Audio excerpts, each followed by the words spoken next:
Samuel Goldwyn's Kid Millions, released in 1934, starring Eddie Cantor and Ethel Merman. In her autobiography, Merman tells us a very funny little story about that ice cream Technicolor sequence.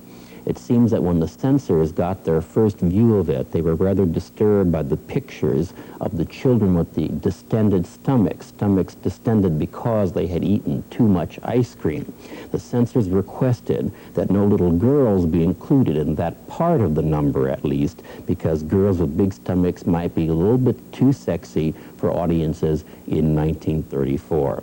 Merman's autobiography is, in general, on her relationship with Goldwyn, very interesting, because she tells us that Goldwyn was not at all the tyrant that she had expected him to be, the tyrant that he was reputed to be by everyone else. He was, in fact, very easy to get along with, as she says, was Eddie Cantor, who was very generous in helping her, then a newcomer to Hollywood, learn how to cope with the camera.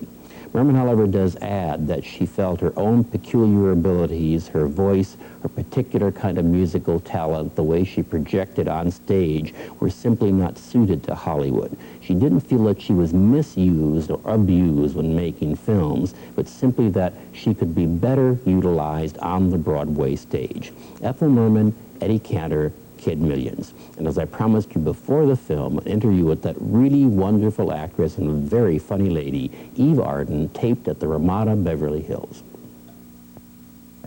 At one point, we did have a little set, too. I arrived on the set one morning, and of course, I've always loved clothes and kind of prided myself on being rather chic, you know. And I had this outfit all set to wear, and when I came in, I said, well, where's my hat? And the wardrobe girl said, that is the hat you're to wear. I said, that's not the hat I picked. She said, no, Mrs. Goldwyn picked that hat. Well, I could just visualize that Mrs. Goldwyn was also going to pick my whole outfit after the show was done, you see. So I said, well, would you please send word to Mr. Goldwyn that I have selected the hat for this outfit and that I am not going to work unless I wear that hat.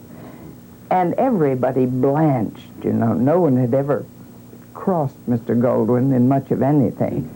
So they took my message up, and in 15 minutes, the message came down that Miss Arden could wear her hat, for which I was very grateful, because I looked horrible in Mrs. Goldwyn's hat. But he was a very interesting man, and I think he loved the business, and he really gave it his all. Although there's no doubt that you worked at a lot of studios, I think we associate you at Warner's for the most part. Mm-hmm. And Warner's stars seem to be the most suing group I'd ever met. Betty Davis and Olivia de Havilland and Natalie Wood all sued Warner's at one time or another for making them do pictures they didn't want to do or not letting them that they did. How do you feel about the Warners? Well, I signed my one and only contract with Warner's. I had never wanted to sign with a studio, but I was doing a picture there with Barbara Stanwyck, and I saw... Is that My Reputation? Yes. Oh, my word, you are up on your... I'm up on Eve Arden, anyway. I kept seeing different girls walking around in Russian guerrilla uniforms, and I realized that they were doing Doughgirls, and Ann Sheridan was playing the wisecracking part that I usually would have played. So I thought, well, that might be a fun part. So I went to Mark Hellinger and asked if I could make a test. And I never made a test in those days. So he said, I think that's a good idea, but I don't think Jack Warner's going to give that part to someone who isn't under contract. Anyway, he got me the test, and I wish they'd released the test because it was much funnier than the picture. And I was very disappointed when the picture came out. But you did play a Russian in the film. I played the Gone, an accent, and the whole business. You Put were the disappointed rings in, take the clips out. But I was disappointed in the picture. Anyway, the moment they saw the test, I had an offer to sign exactly the kind of contract I wanted, which was 2 pictures a year with an option for a third, and I could do anything outside of that. Wow. So I kept going back to Broadway because that was my original ambition. Sure. Before I lost all ambition. While you were at Warner, one of the most prolific directors there was Hungarian Michael Curtiz, who had quite a reputation for abusing his cast, coming on set wearing leather boots and brandishing a cane or maybe even a whip. I'm not sure. No, that was Dieterle. That Dieterle carried the Yes. whip, huh? No, Mike never did that, but he was wonderful. He was very amusing, and his accent was terrific. And he was always charming to me, except I did one picture for him and came on the set ready to work. And I had chosen a leopard-spotted pair of pajamas that I thought were just fabulous. And Mike came over to greet me for my first day on the picture and bent over and kissed my hand. And some of the boys, the grips and things, started to whistle. And Mike looked around, and he was horrified because he figured this outfit would take all the attention away from the scene, you know. So I had to talk him into letting me wear that with a big apron over it while I washed a dog. So that's how I got to wear the, the outfit. You did more than one film with Curtiz there. Yes. Mildred Pierce and maybe Night and Day, as I remember. Yes, Night and Day. And then My Dream Is Yours. Oh, and that's right. 2 Doris Day pictures, 2 Doris I Day remember. later on. T for Two, I think. Mm-hmm. Yeah. Now, for your work in Mildred Pierce, you won an Academy Award nomination, and Joan Crawford did win an Oscar for that. Have you read her daughter Christina's Mommy Dearest, and does the Joan Crawford you knew resemble the Joan Crawford of Christina's reminiscences? This is very hard for me to answer because Joan was responsible in a way for my adopting my first children. Huh. I did a picture with her husband, Phil Terry, and I had been thinking about adoption. So I asked Phil if he could give me any information. And he said, well, yes, I can, but Joan is the one you should speak to. He said, I'll have her call you. And I thought, well, that'll be the day, you know. And at 7:15 the next morning, my phone rang. This is Joan Crawford, Eve. I think I have a baby for you. I couldn't believe it, you know. Well, that baby didn't turn out to be the one, but Joan was responsible in introducing me to a woman who was in the adoption agency. And about 6 months later, I did adopt my first child. But I also know a great deal about the background, and it saddens me to think that there's a great deal of truth in what Christina has to say. And I feel very sorry for the children as well, you know. Joan wanted to be a mother. She wanted to be the greatest mother, and she was a perfectionist beyond compare. And the children suffered that way. And I can't answer to all the chapters. Right. But I do know there's a great deal of truth in it, unfortunately. The shooting of Mildred Pierce, I wonder if in any way those of you in the cast, Joan, yourself, Carson, Zachary Scott, etc., had any feeling that you were making a film that was more than just another good, let's say, soap opera? No. I've been working on my autobiography as I have. Ah, that'll be something reading. And I say in it that we had no idea. I never thought it would at least win me a nomination, you know, and that Joan would win an Oscar for it. But it's very difficult to tell when you're making a picture. So many things go into the making of it. And when I played parts, I usually had a week or 2 weeks off during the making of the thing, so that sometimes you lost interest. You thought, oh, you know, will this ever be over? And So I was very amazed. I came back across the country on the train and was told that I'd been nominated, and I couldn't believe it. And I never went to see my films in those days. No, I couldn't stand whoever that was up there. When I did whatever I did, I felt good about it. But when I saw it on the screen, it became a whole different thing. So I gave up going. But I thought, I've got to see this. If I've been nominated, I must go. So I went to see it in the Warner Theater, and it was packed.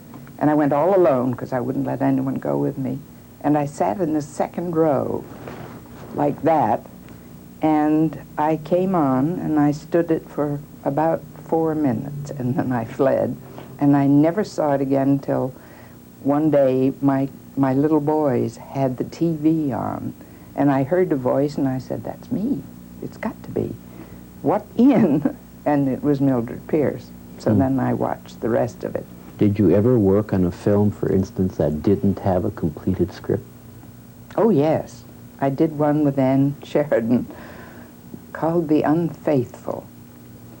And Jerry Wald both produced and wrote. So I did my first scene on it. And then about a week went by, and I had another scene. Jerry came on, and I said, Jerry, this isn't the same character at all. He said, oh, it'll all blend. Then the third scene came along, and I said, Jerry, you must be kidding. This is completely different. No, it'll be all right. So I played 3 entirely different characters in it and never saw it. So you don't know which one you ended up No, as. no. I was a villainess, a comedian, and a dramatic actress, all 3. In the same film. I mean, we know in your career you're certainly all 3. You did Anatomy of a Murder, yes. A marvelous movie with a director also with a reputation for being a tyrant. Yes. And there are stronger words that some of his stars have used, Otto Preminger. Yes. How about you and Otto Preminger? Well, Otto and I got along fine. As a matter of fact, I used to try to tease him because I had to sit in that courtroom for so long, you know. And I was knitting sweaters for my 2 little boys. And I could see Otto's eye on me, you know, doing this knitting. And he'd call, roll 'em, and he'd still be watching. And then he'd say, action, and I'd tuck it behind me, just in the nick of time. And he never caught me at it. But Otto was not only very nice to me, but to my husband, Brooks West, who played the prosecuting attorney. And it was Brooks' first picture. So, you know, Otto can be really pretty mean at times. And he'd come out of the brushes and say, Brooks, damn good in that today. Pardon my language. And he really was very, very nice. But I also watched him pick on whoever was his patsy, and that can be pretty bad. You worked with another at least one other European director who came to the States to film, and I've never talked to anyone before who has worked for Ernst Lubitsch. Ernst Lubitsch was my absolute favorite. He's one of the few directors, really. I mean, a lot of directors will tell you if they don't like something, but they just kind of loose you on the script, and you do what you think is right. But Ernst knew what he wanted and could tell people. And he was a very short man with a swarthy complexion, and he always had a big cigar in his mouth. And I remember him showing Merle Oberon, of all people, how to be seductive. Never took the cigar out of his mouth, and he was absolutely the most seductive person you've ever seen. He was wonderful. And he liked me very much, and I would get a lot of ideas, and if he liked them, he used them, and you never felt strange about suggesting them to him, you know. So I hoped very much to work for him again, but it was only, I think, around 4 months later or something that he died. Another one of your important films is really astounding.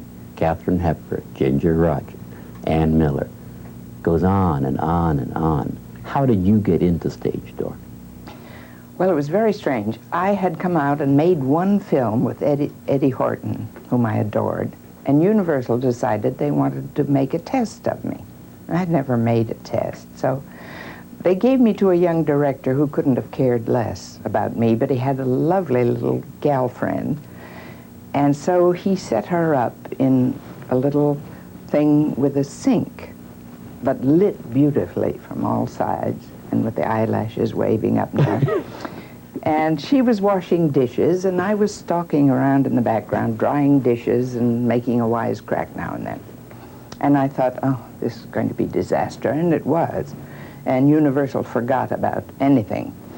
So not long after that, Gregory LaCava started casting for Stage Door, and he sent for the test to look at the little girl, and he sent for me, which was amazing.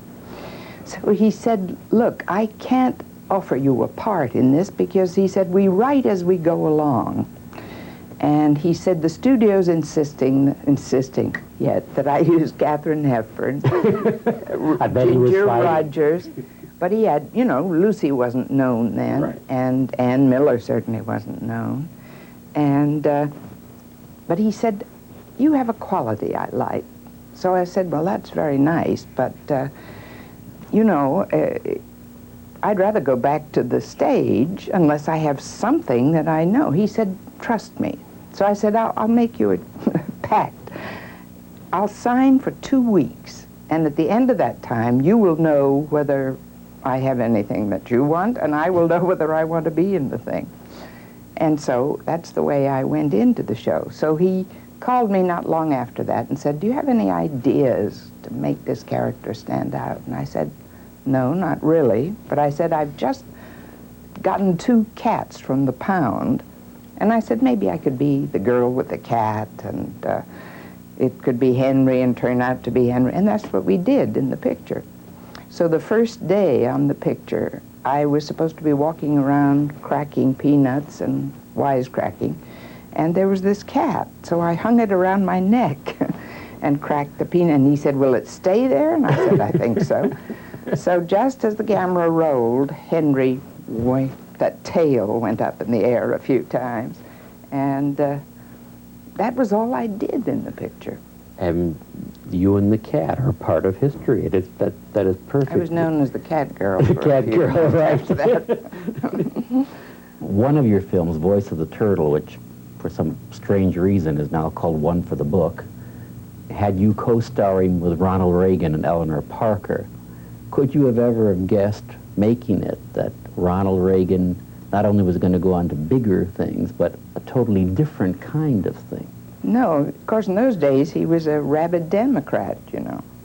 A rabid Democrat? Yes. And I was quite friendly with Janie Wyman, his then wife. No, I would never have suspected, really. But I love that picture. I think that was one of the few acting jobs I did that I sat through and rather enjoyed. But I think they were a little miscast, too. I guess after Margaret Sullivan, it was hard to... Anyone would have a hard time doing it. Yes. What was the Bandbox Repertory Company? That is a surprise. That was a group, only 4 of us, 2 women and 2 men, and a 5th woman who was really our social director and set up the engagements we played. And then if we had a maid as a 5th character, she played I it. see. But we toured all the resort spots of California.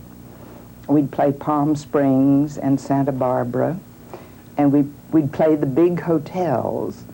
And it was wonderful. It was a great way of life because they would give us anything we needed in the way of furniture. We could go into any room in the hotel and drag out furniture and set it up wherever we chose for our set to be. And sometimes we'd be out in the patio for the 2nd act or something.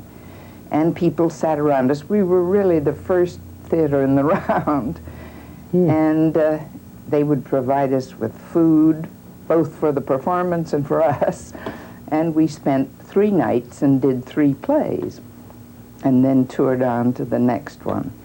I think more and more today, fewer and fewer actors and actresses have stage training.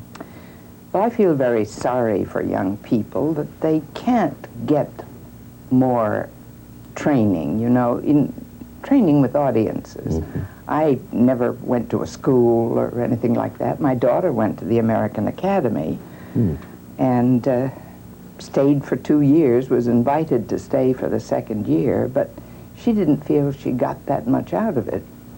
When she really began to play Shakespeare with a company in San Francisco that toured, then she got a lot more out of it. I want, obviously you love the stage. I mean, it is so clear. And I know that you toured with Dolly, and that... No, I didn't tour with Dolly. You didn't tour I with replaced Carol Channing in Chicago and won the Sarah Siddons Award. The year after she did, which was kind of remarkable but fun. And yet I don't think of you as a musical comedy star. I did Auntie Mame. You did Auntie Mame. But that was not a musical then. I always think of Auntie Mame as a musical. Right. Because it was so full of costumes and fun. I'm assuming that Dolly must have been a challenge for you in some different way. It was. I didn't want to do it at all, but we had just built a new house on the farm, and I knew I was going to want to buy antiques, and I figured about 3 months would be fine. So that's what I agreed to do, and left at the end of that time, and David Merrick has never spoken to me since. But I wanted to come home by then. But I did enjoy it once I did it in my own way. You see, we can go from a Sarah Siddons Award for Dolly to an Emmy for Our Miss Brooks. How did the conception of Our Miss Brooks come about? Is that your story idea? Something? No, it wasn't. As a matter of fact, they had made 2 records for a radio show with Shirley Booth and somebody else. Really? Yes. And finally, they got the idea that I might be the one. So they asked me to make a record of it, and I wasn't too happy about the script, but they rewrote it, and it was pretty good. So we made the record, and then they decided they wanted to do 13 shows for a summer replacement. And I said, oh no, I'm going to New York to see all the shows there. So they agreed to make them all at once. And we did. And I took off for New York. And at the end of that summer, Frank Stanton, who was then the president, called me and said, congratulations. And I said, for what? He said, you're the #1 show on radio. So then there was no question of leaving it. And I did 4 years of radio. And then we went into television, and I did still another year of radio while I was doing the television show. And that's how you got your Emmy. I mean, yes. Eventually you got your Emmy for that. Yes. It's certainly not a simple question, but did you enjoy the In-Laws any more than Our Miss Brooks? No, not anymore, but I enjoyed it. I thought it was fun. It was a little wilder comedy, and I did enjoy making it. When The Mothers-in-Law was in production, did you shoot 1 episode per week? Oh, yes. We only worked 1 week.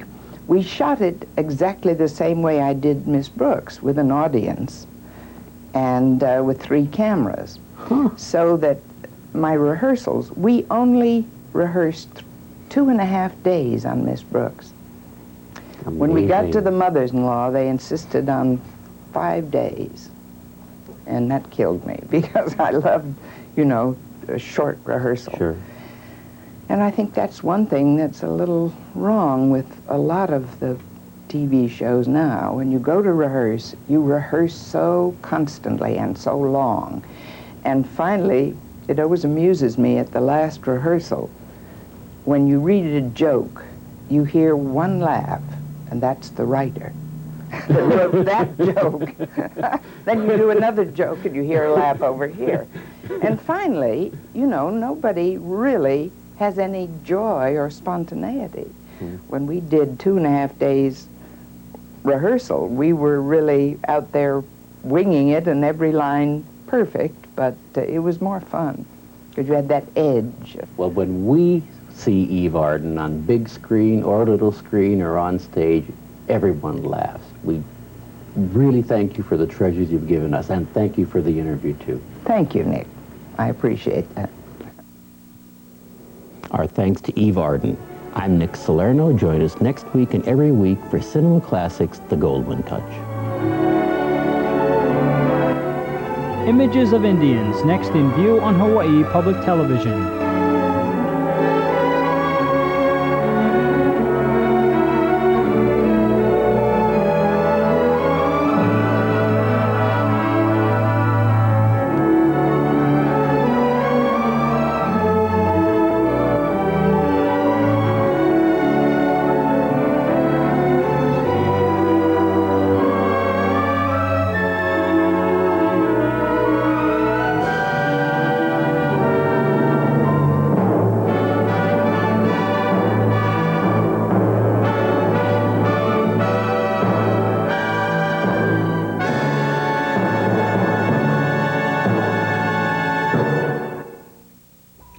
Local broadcast of Cinema Classics is made possible by a grant from Territorial Savings and Loan Association.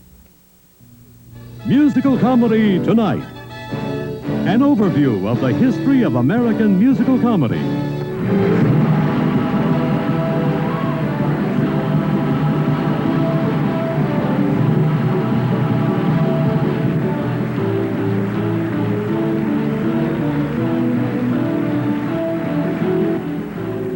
Musical Comedy Tonight, a PBS special coming your way Monday evening at 8.